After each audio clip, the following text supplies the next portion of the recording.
Hi, this is Yolantis, and I want to celebrate or at least teach something on the National Disability Employment Awareness Month. So, it is October 2025, and I thought I would share with you the study guide that I made for myself when I was studying for my certification. It was so much new knowledge for me that I needed to put this new information into a timeline for me to see it better. So I thought, well, this is a great time to teach you what I learned. So let me share my screen. I just found this article on because I was looking it up. What is the technical name of this month? Is it Disability Awareness Month? But I was corrected here. It's called Disability Employment Awareness Month. And it brings to light the fact that only 37% of working age people with disabilities are employed, compared to like 75% of people without disabilities. And many people with disabilities are excluded before they even get a chance. So the barriers are steep. Employment rates lag behind the broader disability community because of bias, limited access to training, and lack of proper support. So this IDD acronym is it's intellectual and developmental disabilities. So uh, seeing this article as I was researching the name of what October is helped me realize, well, maybe I'll share this with you. So my next tab is my website. So it's how to work on the web.com. It's the little website that could. I just keep on paying for hosting, but I never optimize it for anything and I don't market it. So I use it kind of like as a teaching guide. So here's my certification. It is called the IAAP Certified CPACC, which is a mouthful. Um, I was awarded this on May 27. And so in March, here, I decided to make my study guide just a page on my website. So it is. It is going to go deep into some things, and I'm going to first introduce you to my glossary because I didn't understand some of these terms.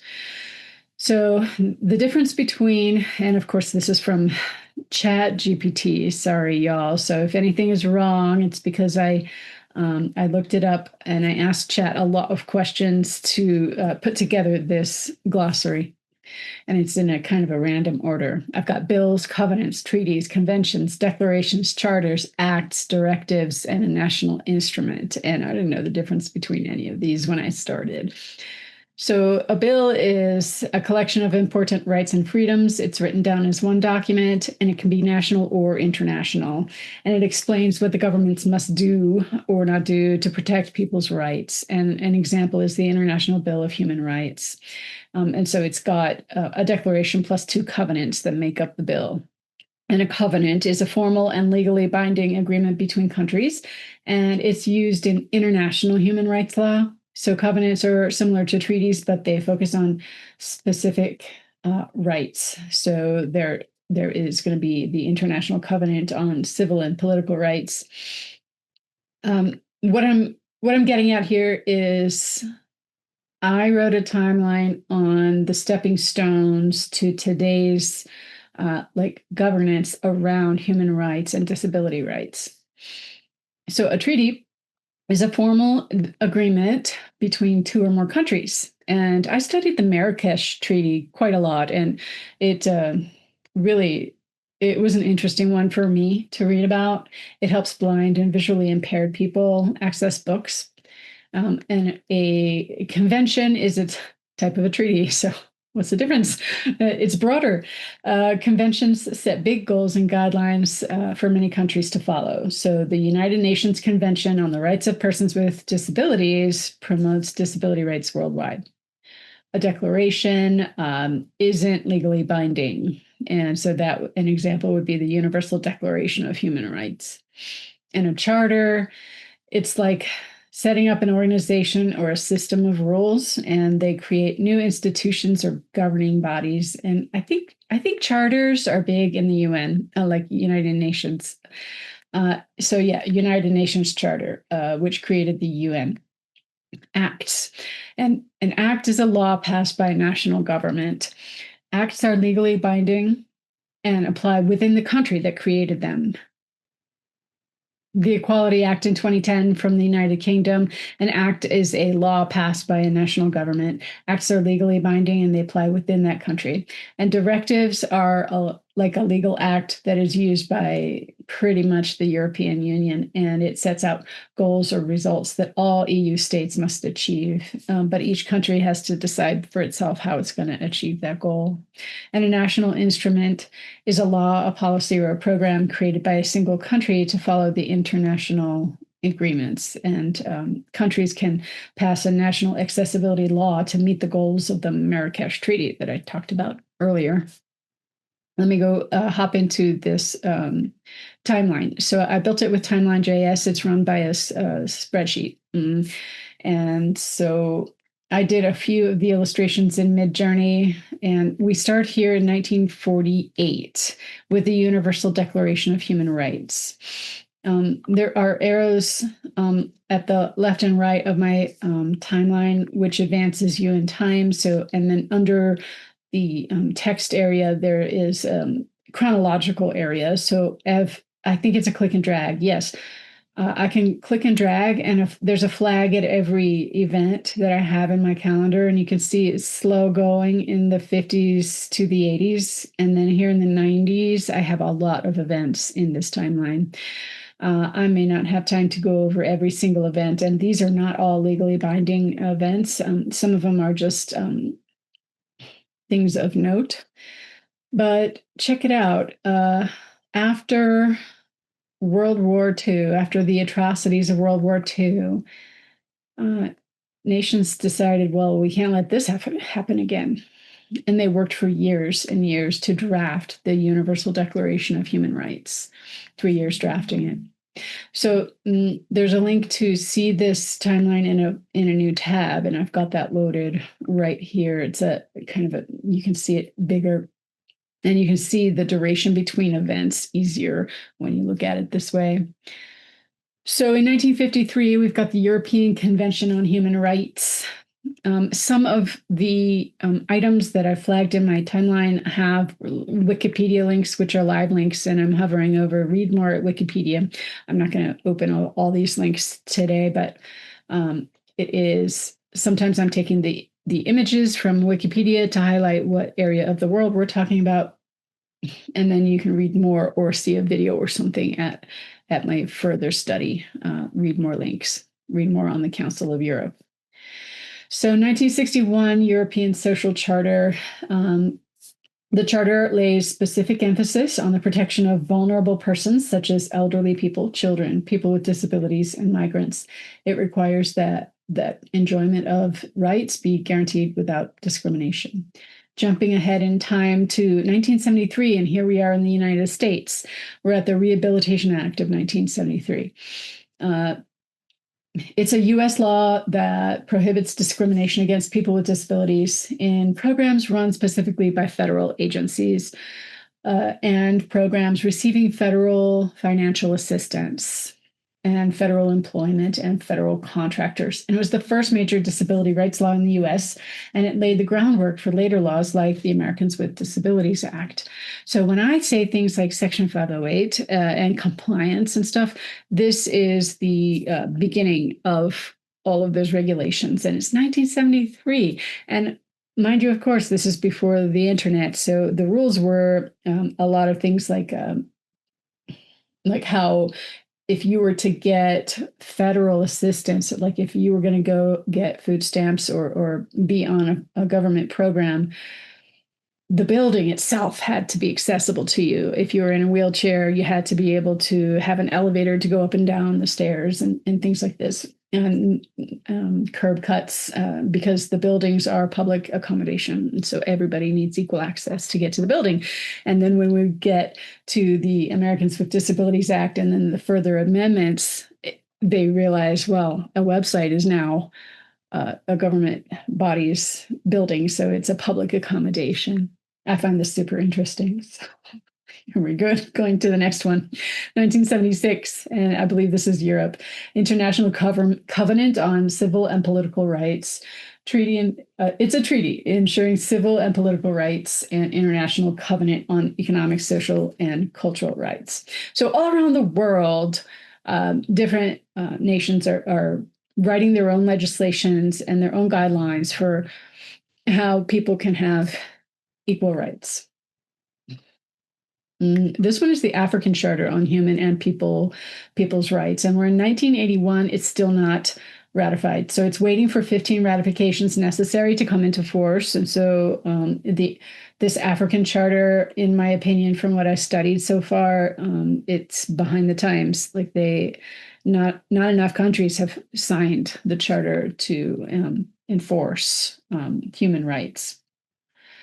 1990, this picture is showing then President Bush outdoors at a signing ceremony where he's signing the Americans with Disabilities Act. And it's a US law prohibiting discrimination based on disability. It guarantees equal opportunities for people with disabilities in public accommodations, employment, transportation, government services, telecommunications.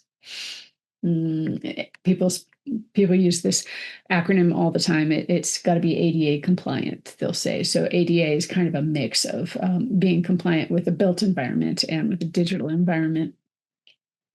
Next, the birth of the World Wide Web. I know, we had the web before 1991. I know it started much earlier with an internetwork of the DARPANET with government and with universities. But this placard that I've put here in my timeline represents Tim Berners-Lee launching the first website for the public internet. So, birth of public internet. This gives you like the point of before and after. Like a lot of human rights laws were configured before the internet came about, and then the internet speed of development went parabolic, and government and regulations had trouble keeping up with the speed of technology improvements. And so here, that's why all of this regulation that I'm going to show after this point come fast, like very frequent. This one is not legislation. I'm just letting you know that there is a Universal Design Principles, which is from 1997, and it does feature like how to teach, how educators can design classroom experiences for any type of learner, whether they are disabled or not. And they do touch on different learning styles and different disabilities in the guidelines. Section 508. So it's a section of the Rehabilitation Act that we just went over. And then it deals with websites, software, electronic documents like the PDFs, and all of these things are required to be accessible to people with disabilities.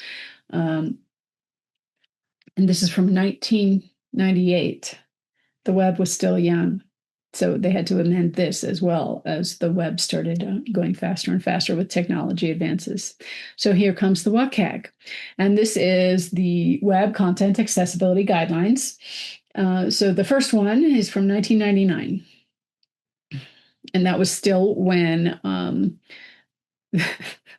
that was in the beginning where we would cut a Photoshop document into like 17 different images and put them together in a table and not have any alternative text and expect you to be able to read the website. This is archaic times in the web, and luckily this group of volunteers came together to actually tell us how it should be done so that everybody can have equal access to websites.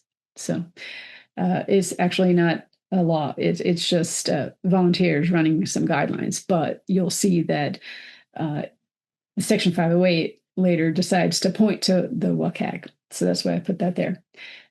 December 2000 Equality Directive. This is EU, and it's a major part of EU labor law, which aims to combat discrimination on grounds of disability, sexual orientation, religion or belief, and age in the workplace.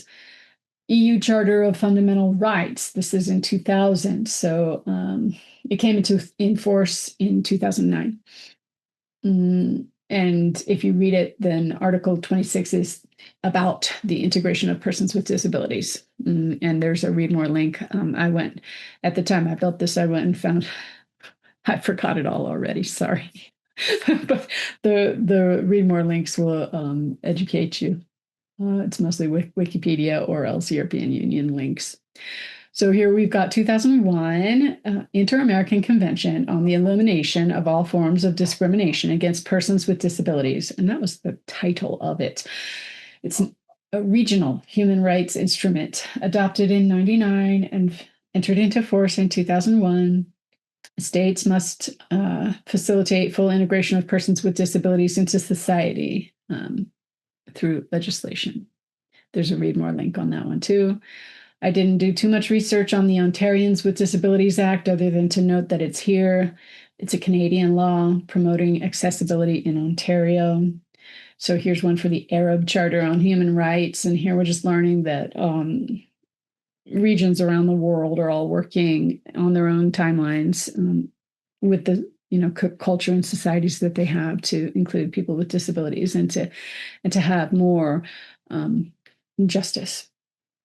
So I'm in 2006 now, Convention on the Rights of Persons with Disabilities. This is an international treaty promoting and protecting the rights of people with disabilities. It's a major catalyst in the global disability rights movement, enabling a shift from viewing persons of disabilities as objects of charity towards viewing them as equal members of society. There's a couple of mental models that the IAAP uses in their teaching curriculum. There's the model of society and then the medical model in terms of understanding and the lens with which you view disability. And so they're saying that this CRPD aligns more with a social model than with the medical model. So here is WCAG 2.0. From 1999, when we had WCAG 1, then they upgraded it to 2.0 in 2008. A lot of changes happened in the web from that time, and they had to update the guidelines to go along with it. In 2010, we have the Equality Act in the UK, and it consolidated a bunch of covenants. It strengthened anti-discrimination protections. This is not a law or regulation. I just put it here. GAD is the Global Accessibility Awareness Day. People have been talking about accessibility awareness since 2011, since they started that website. And it was just two guys got together and said, not enough people know about accessibility. Let's make a day. We should make a day. Let's make a day. My next item is 2012, the ASEAN Human Rights Declaration. And so we're here in Southeast Asian nations. Also, they're making their, it's like a human rights declaration just for that group of countries. I've got a video here that goes with the Marrakesh Treaty in 2013. I found it very, very interesting to learn about the book desert that people who are blind encounter. Like they are dependent on books that have been translated into Braille or put on audiobook. There are audiobook libraries around the United States. I know where one is, a talking book library just for people who are blind.